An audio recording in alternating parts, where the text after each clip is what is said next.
All right, we are getting the Subaru that much closer to working today. I'm pretty sure after today we should be pretty solid. Actually, no, because I still am waiting for the material for the charge pipe. But what is going on, guys? Welcome back to the channel. So yesterday, I was working off camera because I just wanted to work. Sometimes I don't like to film everything, and I just want to work sometimes. And I got the downpipe made up for the car. I still have to fully weld it. It's only tacked up right now. But let me say, I am pretty freaking proud of myself on this, dude. I made this. I did this. I'm so proud of myself on this.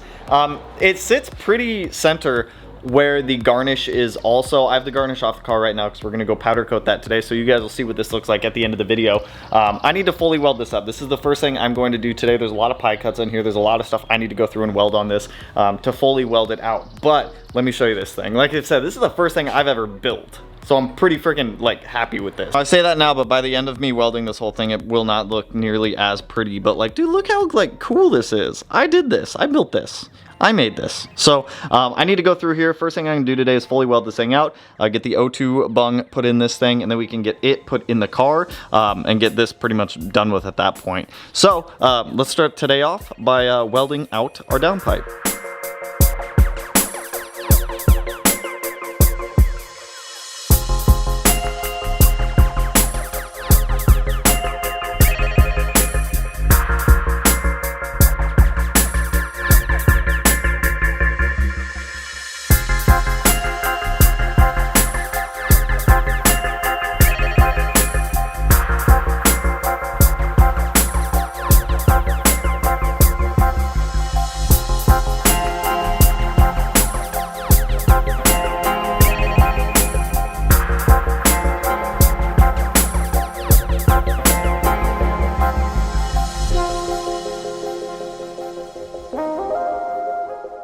Okay, question for my TIG welders out there. I have the downpipe welded up. First of all, it came out way better than I was expecting. And I'll show you guys the mistake areas and the non-mistake areas. But here's my question. If I'm TIG welding steel, like 304, 341, whatever it is, do I need filler rod?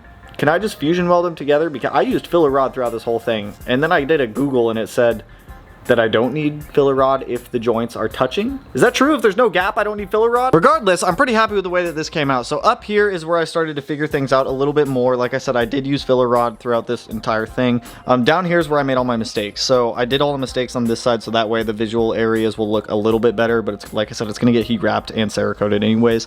I have the O2 bung in there. I think I did a decent job on welding the O2 bung in there.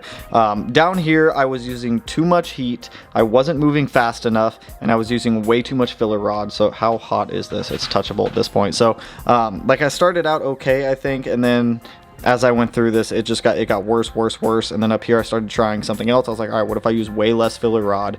I turned down the heat a little bit and I move a little bit quicker, and that's when things started to get, in my opinion, a little bit better, I would say. I got my O2 bung in there, V-band connections on there. So like I said, the only way that I'm going to, and I need to get a back purging set up so that way we can avoid having all that slag or whatever it is on the inside of it. I'll probably make another one of these in the future. It's just like practice. I'm proud of myself because this is the first thing I have ever fabricated or I have ever welded and made from scratch. So I'm very pleased with how this came out. Hold up, we got a package. But anyways, like I said, pretty happy with the way that this came out for my very first time welding something. I need to get a back purging setup and a second tank of argon, so that way we can put a plug in that end, put a plug in that end, fill this with argon, and then weld, so that way we don't get all of, well, whatever you want to call that stuff in there, sludge, slag, whatever. This thing's super strong though, which is all that really mattered to me. We did 3-inch transition from 3-inch to 3.5 up here, went up, and then we have our beautiful tip right here. So I'm gonna go eat some lunch real quick, then I'm gonna come back through, Scotch-Brite this thing up.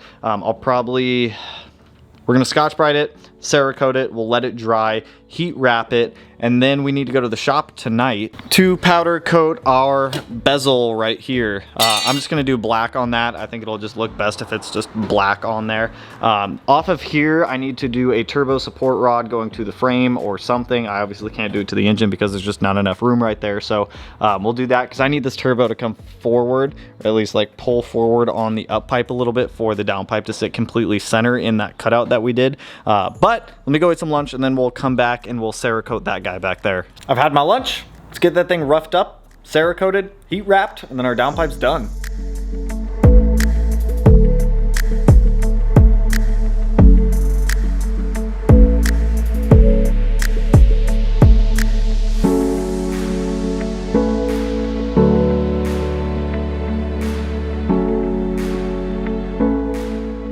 So we will let this guy dry for a couple hours and we'll get some heat wrap on here and set it aside. While that is drying, I had to come in here and I had to cut up some of the inside of the fender in here. You guys can kind of see it right there. So I'm gonna go through there. I'm gonna clean up the cuts a little bit more, get some touch-up paint on all the exposed steel, just to make sure that nothing rusts, because that's the last thing that we want to happen is rust on the inside of the frame in there. So let me clean those up. Let me get some paint on those. We'll call that good right there. And then we can start running the last of the hoses that we need to in here for the power steering, the coolant, and things like that. And then I think the last thing we need to do is just this charge pipe and everything's golden.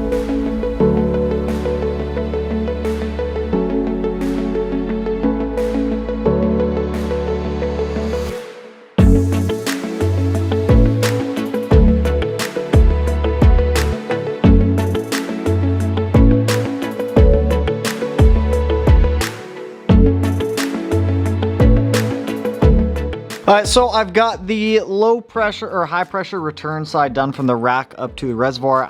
That hose should be out for delivery today, the one that goes from the reservoir over here to the pump, so that way I can get this old one out and swap it out. And then I need the heater core line, which I'm just going to snag at the auto parts store. I'm not a huge fan of this.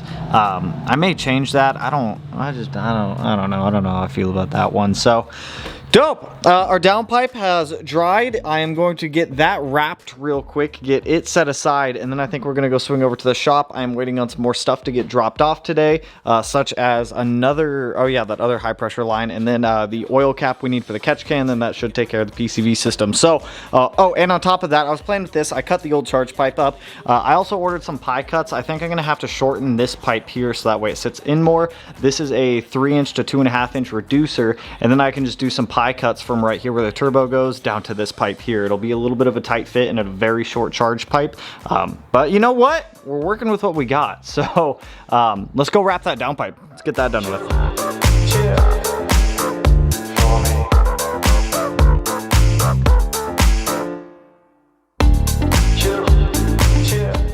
So we got our downpipe all wrapped up over here, looking good. I did leave the tip uncoated, so that way as it's sticking out of the fender, it actually looks like burnt tip coolness and whatnot.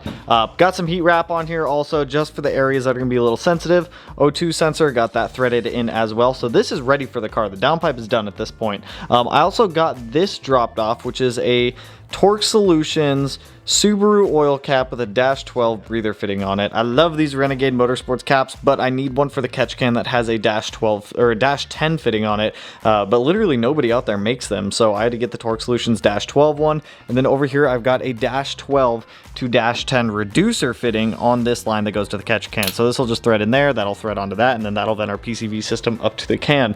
And then I also got the other power steering hose. So let me run back through here again, knock out some more hoses. Then after that, we're gonna go swing over to the shop, get this guy powder coated, a black, probably like an ink black color or something along those lines.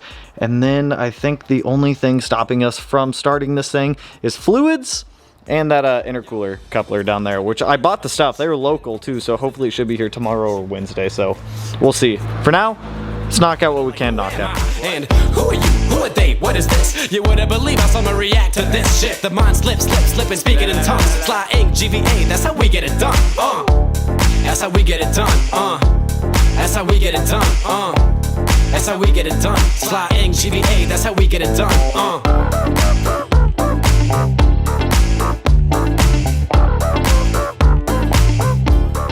Downpipe's done. power steering system's done. I need more fluid, but we have our low pressure return line from the pump going down back. It used to terminate there, now it terminates back there. We've got the other line coming up here. I'll put a P-clip right there to hold that down to make it look nice. We have our breather fitting on our oil cap here. It goes up to this dash 10 fitting, goes to our catch can back there. I had one massive fuel leak that I just fixed coming off of the feed that goes to the Y underneath the manifold. There was a ton of fuel under the car, so I had to fix that as well. What else? I think everything's pretty much done for the most part up here. The next thing that I need to do, which you guys saw in the intro, was the turbo support mount. I totally botched the one that I made, so I need to make a new one. Now I've got this fun mount here called a Maven mount. This has a turbo return fitting on it, and I totally, well, yeah, you know what? I totally chooched this one and it doesn't fit at all. So I need to redo it. Now for the handful of people out there that just like to shit on people on the internet to get their little funsies out, go ahead, get your little jokes out. I really don't care. It's one thing I get sick of on the internet is when people try new things like welding and fabricating and building stuff, and you get people that just shit on them on the internet. I'm coming for you. I'm coming for you, little Timmy. Little Timmy, you want to shit on me for trying to learn how to weld? I'll find you. I'll find you, right? We'll go out in the woods, okay? I'll take you out there in the car. I'll tell you we're going on a picnic. We'll get out there. We'll hop out. It's 1 a.m. I set up the blanket. I grab the picnic basket. You sit down. I sit down. I pour the wine. You drink the wine. Oops, I drugged it. You're in the woods now. Bye, little Timmy. Shit on me. Spit on you. So, let me cut this up. Let me get this back on the turbo, and let me figure out a better way to mount the turbo. Technically speaking, I could just mount the up pipe to the frame, but I'm not going to do that. I actually want to use this Maven mount. So let me figure something out here.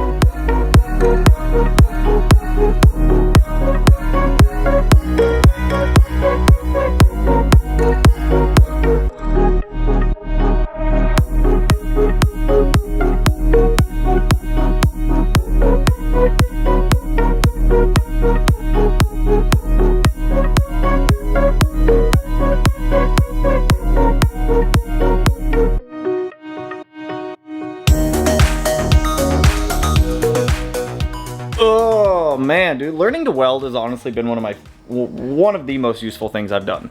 Like realistically, like we have our turbo support bracket done, it's all welded up, ready to go. So tomorrow morning, I'm gonna take this to the shop as well as the garnish for the fender exit right here and powder coat both of those ink black. Then we'll come back, we can get the turbo permanently installed in, the downpipe installed on, the fender garnish installed on, and then I think one of the last things I'm waiting on is a fitting for the oil pressure regulator to come in so that way I can return all the oil back to the sump and the charge pipe.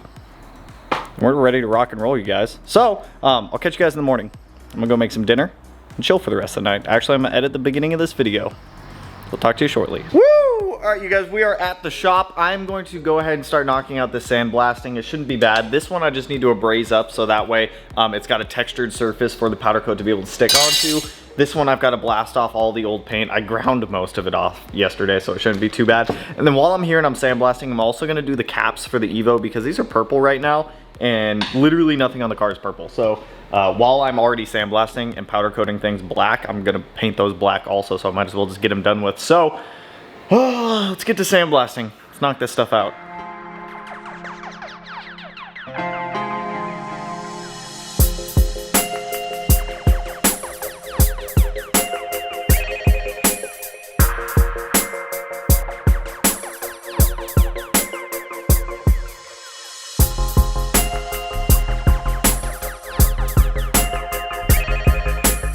Oh my god, these are finally done. I was here way longer than I wanted to be, but we have our garnish powder coated ink black. We've got our turbo support bracket powder coated as well. I wanted to powder coat this just because I didn't want it to rust or anything like that, so I did leave off the masking areas for anywhere that's going to be mated up to anything. So god dude, it's already 2 o'clock, dude. Time flies. So let's swing back to the house so we can start getting this stuff on the car. I need to get this video out today, so let's just... All right, we are back from the shop. I got a lot of work to knock out on this thing real quick, like drilling and tapping a couple holes in the frame for that turbo mount and whatnot, getting the turbo permanently installed, the downpipe. I also got a really cool fitting I want to show you guys. guys. As well as I came back to a nice surprise that I was not expecting this. WRX Daily actually sent me a APR carbon fiber license plate shroud, so thank you, my man. I used to have one on my old trunk, but when we did the trunk swap to get the wing back, I gave away my APR CF garnish, and I actually really liked that thing. So thank you, WRX Daily. Dude's awesome. I'll link his website down below if you guys want anything. So, let me show you this fitting actually real quick. I needed a way for the oil pressure regulator to be able to feed oil back into the sump, and without drilling, tapping, doing all that stupid stuff, I actually found a -10 to -10 fitting with a 1/8 NPT port on it to allow oil to return. So I'll put this in the oil return for the turbo. So this will literally just thread right into our -10 fitting. Our oil return will thread in there from our oil pressure regulator, and then all the oil will just go back into the sump, which is awesome. So let me get to work knocking all this stuff out, getting the fender shroud back on the turbo permanently mounted, and getting the turbo support mount bolted to the frame. Yo, microphone check, make it a microphone check. Give it a microphone, I make the microphone dead. Don't step to me, newbie, I could truly be moody. I could have played the fucking Grinch in the movies. I've been a part-time shadow cat, part-time. That is not a guy that I would ever want to try to battle rap. Snap, crackle, pop, mind fried to a crisp. Make an MC into a wide-eyed lunatic.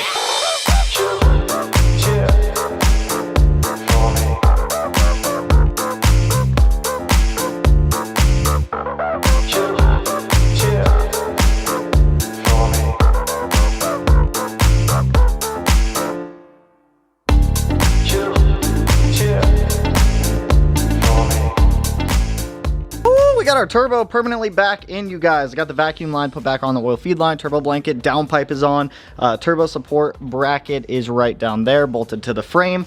Down here we've got our fun drain fitting right there with our 1/8 NPT adapter on the back side. Now this downpipe, let me say this before I fully show you guys that thing over there.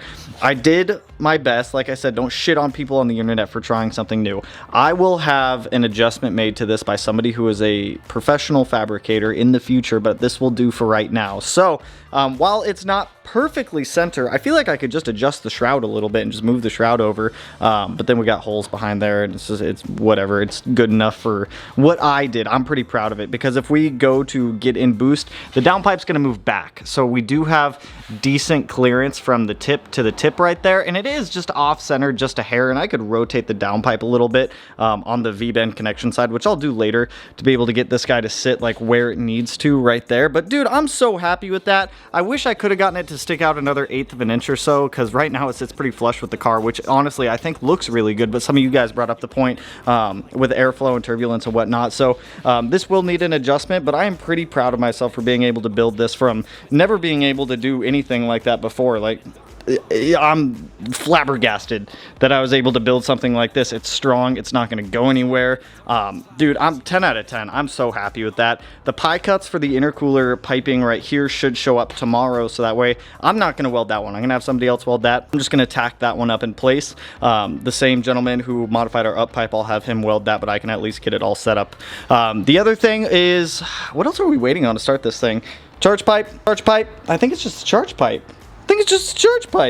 And oh, and vacuum line. So I had to order more -4 and vacuum lines, because obviously having this guy go straight into the downpipe is obviously not a good idea. So I will work on that. That line gets dropped off Friday. And then, as you guys may have seen in the time lapse, we have a power steering leak underneath of the car coming from this IAG high pressure line. So I'm gonna have to pull this catch cam back out to be able to get down there and modify that. I don't know why it's leaking, but it's leaking quite a bit. But on the bright side, dude, incredible progress. I am so pumped that I was able to build that thing. You guys have absolutely no idea. And the black shroud, I think the black shroud does look good on it. We could have just stuck with the raw aluminum, but I think the black's going to be a little bit better.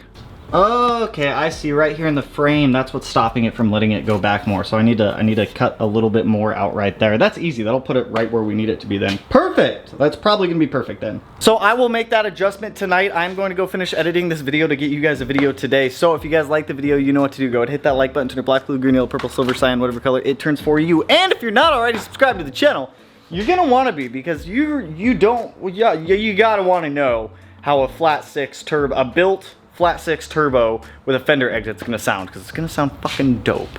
It's gonna sound gnarly, and you're gonna like it, I'm gonna like it, we're all gonna like it. So one of these corners, no idea which one I'll put it in quite yet, but remember, advice of the day: Don't be a shitty person. Be a good guy, be a good person, be a good dude or gal. I don't know. But with that, I will catch you guys in the next one. So peace out, homies.